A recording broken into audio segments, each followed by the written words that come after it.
মরুভূমির মধ্যে একটা বাড়ি দেখা যায়। আমি আল্লাহর নবীকে ডাক দিয়া বললাম, নবীজি উনজুর ইলাল আমাম, সামনের দিকে তাকায় দেখেন ওই যে একটা বাড়ি দেখা যায়। আবু বকর বলে আমার মাথায় ধরলো না। আল্লাহর নবী বলতে বলতে দেখি মরুভূমির মধ্যে বাড়ি দেখা যায়। আল্লাহ নবী বললেন, আবু বকর চলেন ওই বাড়িতে যে আমরা দুইজনে আশ্রয় নিব, তাদের থেকে আমরা মেহমানদারি গ্রহণ করব। আমরা তাদের কাছ থেকে পানি ঠানি চাইবো, খাবার দাবার চাইবো, কিছুক্ষণ সময় আমরা বিশ্রাম করব, তারপরে আবার রওনা দিব। সেদিন আবু বকর বলেন, আমি আল্লাহ রসুলের হাত মোবারক ধরে ওই বাড়ির দিকে হেঁটে যাচ্ছি। যেতে যেতে যেতে যেতে যখন বাড়ির সামনে গেলাম, দেখি মরুভূমির মধ্যে ভাঙ্গা একটা কুঠুরি, ভাঙ্গা একটা ঘর, ভিতর থেকে দরজা লাগানো। আল্লাহ নবী বলে, আবু বকর যান ঘরের দরজায় নক করেন। আমি যে ঘরের দরজায় নক করলাম, ইফতাহিল বাব, কে ঘরের দরজা খোলো। একবার দুইবার তিনবার বলার পরে কেউ কোনো সাড়া দেয় না। চতুর্থবারের সময় ঘর থেকে আওয়াজ আসলো, কে গো তোমরা, কোত্থেকে আসছো, কি তোমাদের পরিচয়? সাইয়েদনা আবু বকর বলে, জিতু মিনাল মক্কা ইলাল মদিনা, আমরা মক্কা থেকে আসছি দুইজন মানুষ।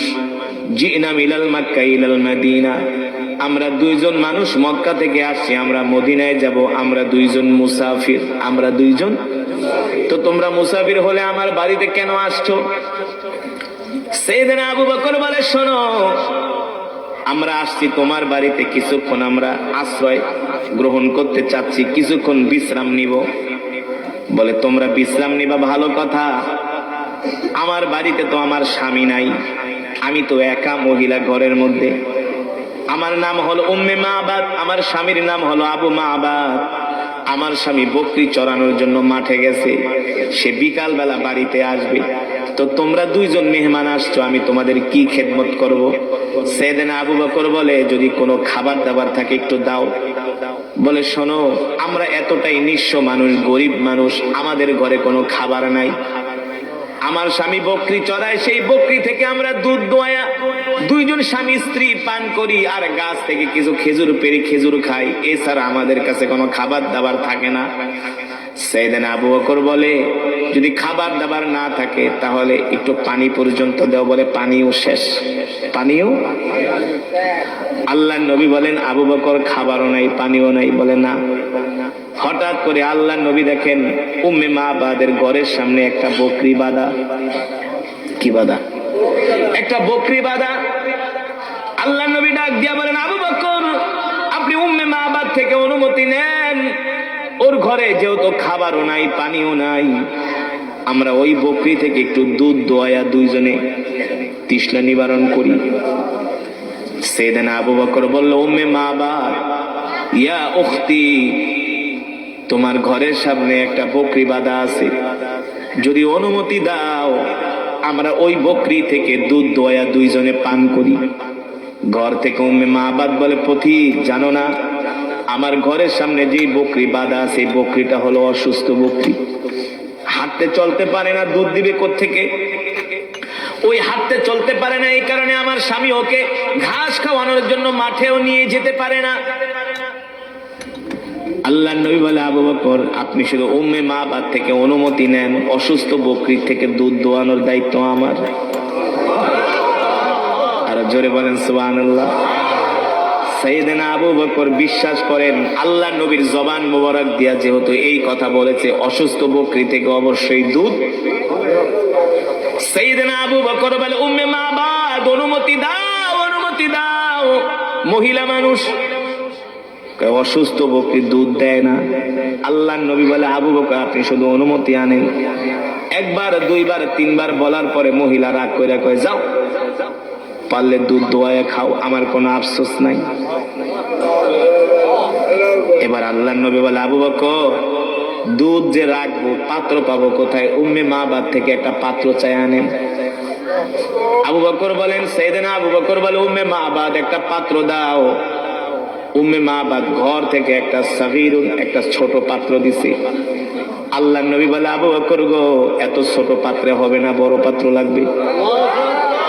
ওই মহিলা আরো রাগ করছে, কয় তোমরা আমার সাথে মজা করো না, একে বলছি অসুস্থ বকরি, দুধ দেয় না, হাঁটতে পারে না, চলতে পারে না, দিছি ছোট পাত্র, বলে ছোট পাত্রে হবে না, বড় পাত্র লাগবে। বুঝলাম না, আমার কথা কি তোমরা বিশ্বাস করো না?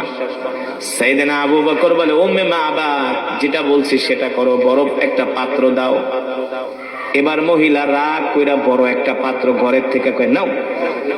ঘরের থেকে দিয়া কয়, দেখি তো আমার বাড়িতে কে দুইজন মেহমান আসছে, আমার দেখার তো দরকার আছে না? উম্মে মাবাদ বলে, ওয়াল্লাহি রব্বিল কাবা, রবের কাবার কসম খায়া বলি, আমি যখন ঘরের দরজাটা একটু ফাঁকা করে বাইরের দিকে তাকাইলাম, আমার চোখের নজর যায়া আল্লাহর নবী যুবক মুহাম্মদ সাল্লাল্লাহু আলাইহি সাল্লামের দিকে পড়লো।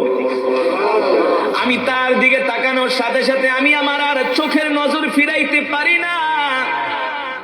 আমি এক নজর আল্লাহর নবীর দিকে তাকায় আছি আর মনে মনে চিন্তা করি, এত সুন্দর আবার মানুষ হয় নাকি? আমি কাকে দেখলাম এত সুন্দর চেহারা? উম্মে মাবাদ বলে, আমি একবার আল্লাহর নবীর দিকে তাকাই আর দ্বিতীয়বার আমি পূর্ণিমার চাঁদের কথা মনে করি, দেখি কে সুন্দর। উম্মে মাবাদ বলে, আল্লাহর কসম করে বলি, চাঁদের চেয়েও যুবক মুহাম্মদ সুন্দর। উম্মে মাবাদ বলে, আমি যুবক মুহাম্মদ সাল্লাল্লাহু আলাইহি সাল্লামের চেহারার দিকে তাকাই, আমি আর নজর ফিরাইতে পারি না। তার চুলগুলো এত সুন্দর, তার কথাগুলো এত সুন্দর, তার দাঁতগুলো, তার চেহারাটা এত সুন্দর। ও মুসলমান, আমার নবী যখন হাসি দিতেন, আল্লাহর নবীর চেহারা মোবারক, গালগুলো বেদেনার মতো লাল হয়ে যেত। বুঝেন নাই? আল্লাহর নবী এত সুন্দর ছিলেন। জীবনের প্রথম যেদিন মিশরে যাই, কায়রো থেকে যেদিন বিমানে উঠি, দুবাই থেকে যেদিন কায়রোর বিমানে উঠি, মিশরের মানুষটা এমনি সুন্দর, জানেন? সব একের জিনিস। পুরুষরা তো সুন্দর, আর মেয়েদের কথা তো বাদই দিলাম, আপনাদেরকে জানার জন্য বলছি এত সুন্দর কেন।